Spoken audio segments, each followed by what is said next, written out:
Salut YouTube, vous savez sûrement qu'un tournage de film est encadré par des professionnels pour qu'il soit le plus sécurisé possible. Après tout, c'est normal, on ne veut pas qu'un acteur se blesse. Et entre autres, c'est pour cela que des cascadeurs sont engagés pour réaliser les scènes d'action. Mais malgré tout, certains tournages peuvent s'avérer réellement dangereux, même pour des acteurs ou actrices adorés par des millions de gens. Et c'est ce qu'on va voir aujourd'hui avec 5 acteurs qui ont failli mourir pendant un tournage.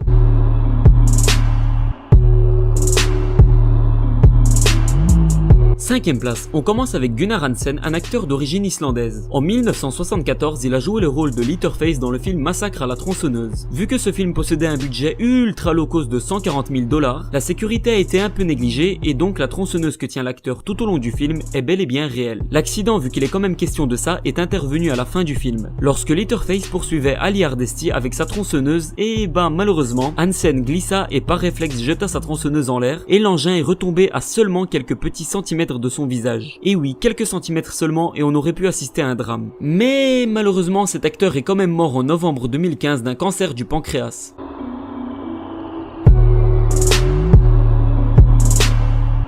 Quatrième place, vous connaissez sûrement la trilogie Retour vers le futur et donc vous vous rappelez sûrement de la scène où Marty était en train d'être pendu par des malfrats, après quoi il s'est fait libérer par Doc qui a cassé la corde en tirant dessus avec son fusil. Et sachez que cette scène a failli être la dernière pour Michael Fox, qui était à deux doigts de mourir par étouffement ou pendaison si vous préférez. De base, l'acteur devait se tenir sur une caisse, invisible à l'écran bien évidemment, vu qu'il n'était pas prévu que l'ensemble de son corps soit montré. Mais cela n'était pas assez réaliste selon l'acteur et il a donc suggéré, toujours en faisant la scène lui-même, d'enlever la caisse. Il devait alors maintenir ses mains entre le nœud coulant et son cou pendant un moment afin de lui permettre de respirer avant que le doc ne le délivre. Mais Michael a très mal mesuré ses forces face à l'effort à fournir, il était déjà à la 7ème prise et en plus il a eu un mauvais timing pour placer ses mains et donc l'acteur a commencé à réellement s'étouffer, jusqu'au point de s'évanouir pendant paraît-il 30 secondes. Après cela il a pu s'exprimer et dire: c'était 30 secondes pleines avant que quelqu'un ne commence à remarquer que quelque chose clochait. À la suite de cet incident, le tournage a été stoppé pour une journée afin que Michael Fox puisse reprendre ses forces et bien évidemment le reste des cascades a été réalisé par un vrai cascadeur.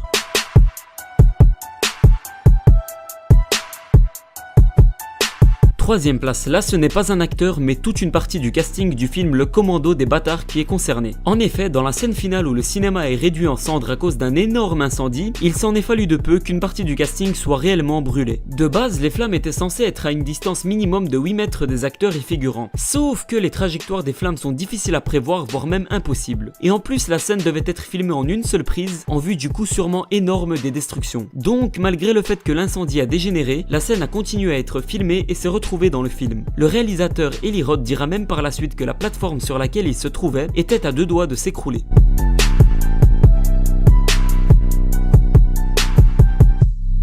Deuxième place, il est inutile de rappeler que le célèbre Jackie Chan réalisait lui-même toutes ses cascades, ainsi que tout au long de sa carrière, il a dû se casser à peu près tous les os du corps. Et dans le film Police Story qu'il a mis lui-même en scène, Jackie Chan s'est même brûlé au 2e degré aux mains et un petit peu au visage, tellement qu'il a nécessité plusieurs semaines de rétablissement suite à une grave électrocution. Je vous explique tout. L'accident est en fait survenu lorsque l'acteur descendait une longue barre en métal. En effet, après plusieurs essais, Jackie Chan n'était toujours pas satisfait. Il a eu alors l'excellente idée d'accrocher des guirlandes de lumière sur la barre afin que la scène paraisse plus belle. L'équipe technique a essayé de le convaincre afin qu'il ne fasse pas cette cascade car ils avaient un mauvais pressentiment. Mais Jackie Chan leur a répondu: le public va adorer. Et comment ça s'est terminé, vous le savez déjà.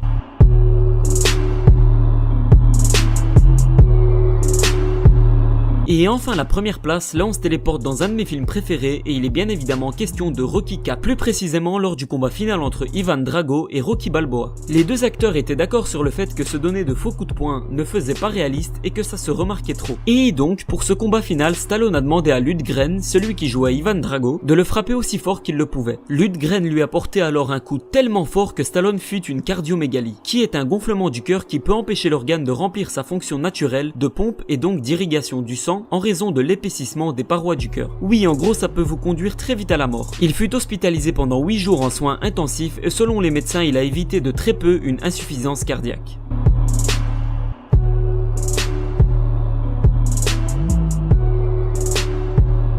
Voilà, c'est déjà la fin de cette vidéo. Au fait, j'ai un petit truc à vous dire, je me suis fait un compte Twitter, donc voilà, le lien est dans la description. D'autant plus, n'hésitez pas à me rejoindre sur mon compte Facebook, je réponds à tous vos messages. Ou sinon, n'hésitez pas à lâcher un petit like en dessous de la vidéo et de vous abonner à la chaîne si ce n'est pas déjà fait. En attendant, moi je vous dis à très bientôt pour une prochaine vidéo. Salut YouTube!